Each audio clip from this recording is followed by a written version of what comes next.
Hello, and welcome to our presentation on becoming an assistant psychologist. My name is Helen Smith, and this is my colleague Nicola Gill. So, the aim of our presentation today is to give you an idea about what an assistant psychologist does, where do we work, why our role is important, how to become an assistant psychologist, and then we've got a few helpful links and resources at the end.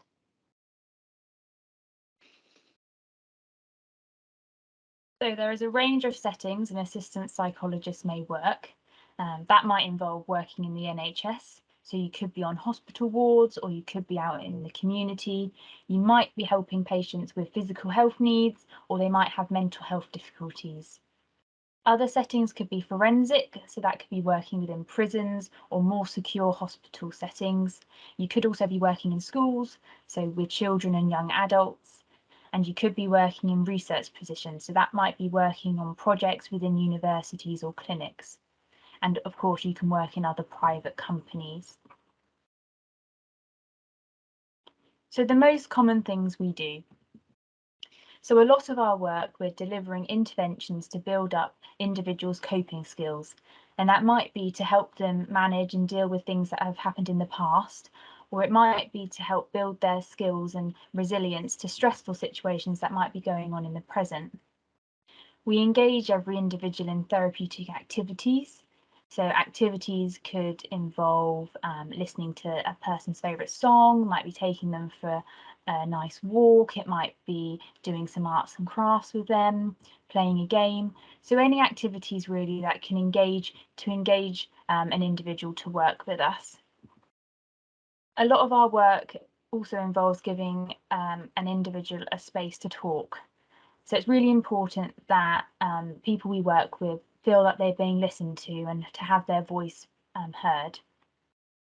Other common things we do involve screening and scoring mental health questionnaires.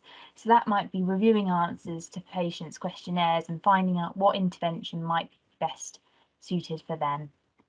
We also complete paperwork for the lead psychologist, and we help and run patient support groups.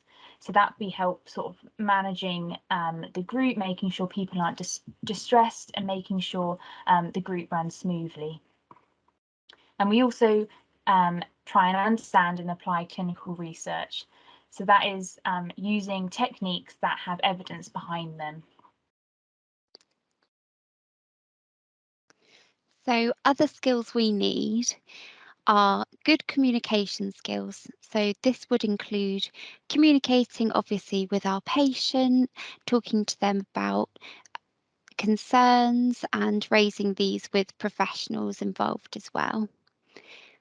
Time management is a big part of our job. So, that could be preparing for groups, running our own schedules, and planning appointments.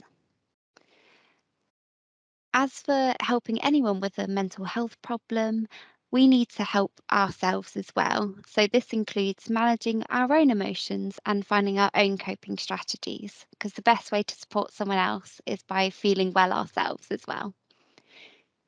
So, we work in a team environment, and that's an incredibly important role. We might be sharing information and working with the patient collaboratively. So, that means making sure everyone is included and giving the best support. Good record keeping, we write a lot of notes. So keeping up-to-date records is a huge part of our role. Report writing, it might be writing a summary of a patient's background or writing a report with a patient to support them in their meetings. Problem solving and creative ways of working. So that's finding flexible ways of working to engage someone and to give them the best care that suits them. So, how to become an assistant psychologist?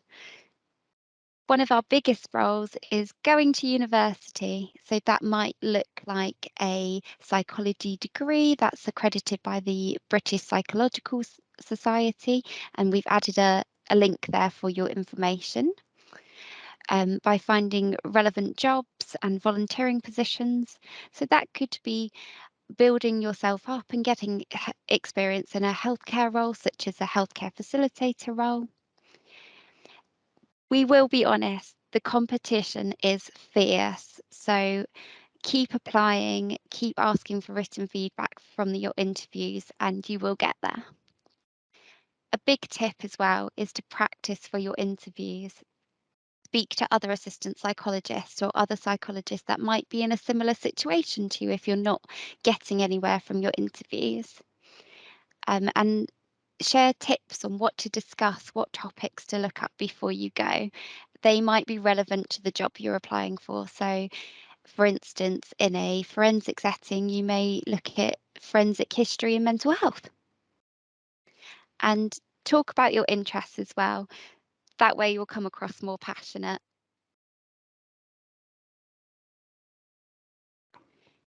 So, here are a couple of tips on how to gain experience for applying for your assistant psychologist role. So, look at the voluntary sector. You can offer one-to-one support to individuals, families, and groups. This might be through a befriending line such as the Samaritans or Mind. In healthcare settings as well, so that might be working as an assistant, healthcare assistant within a ward setting.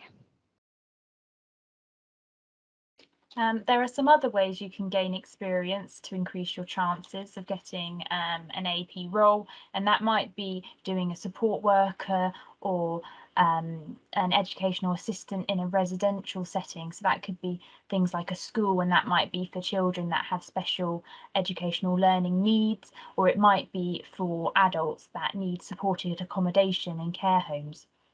You can also have other roles such as being a psychology admin. So that's more sort of administrative, and it might be that you're in charge of reception at a clinic.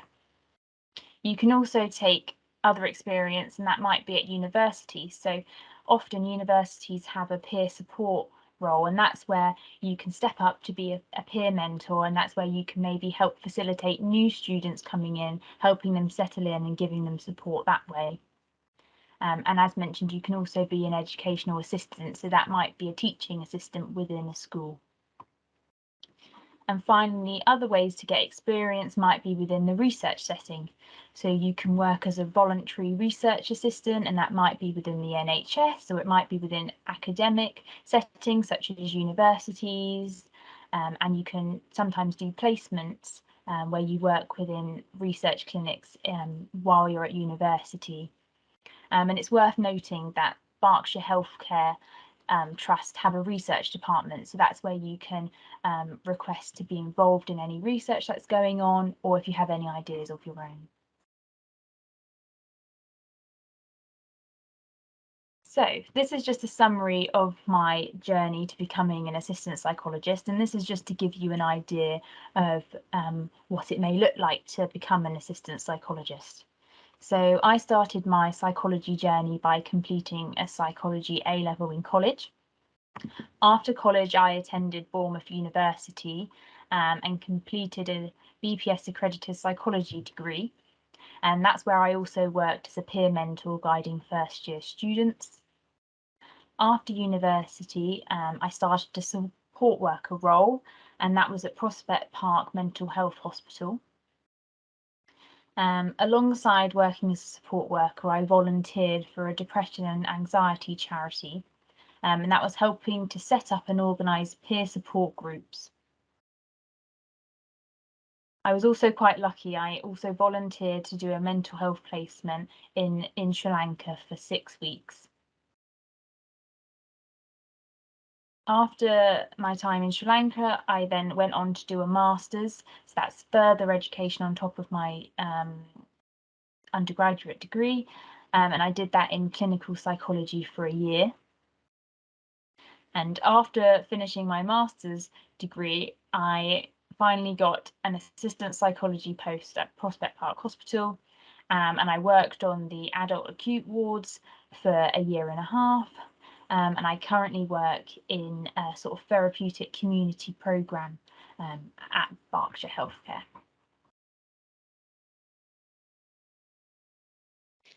So here's an overall summary of my journey as well. You might notice that it's quite different to Nikki's.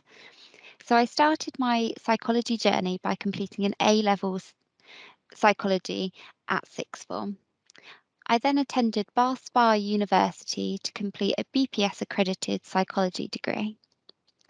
During this time, I selected modules such as criminology, health, and individual differences, which piqued my interest in criminal psychology. Upon graduating, I worked at Broadmoor Psychiatric Hospital as a healthcare facilitator. I helped co write a research paper during this time.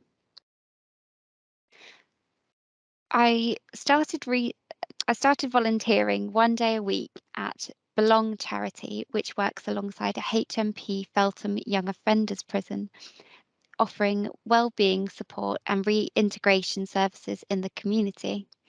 Whilst doing this, I completed a 2 year part-time master's in forensic psychology at Goldsmiths University. Following my master's, I got my job at Berkshire Healthcare, working as an assistant psychologist for the criminal justice liaison and diversion team.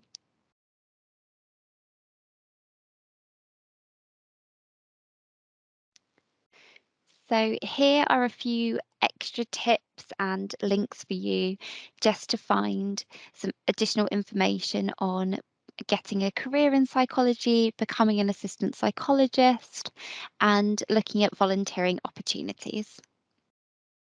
Thank you very much for watching our presentation today. We hope it's been helpful.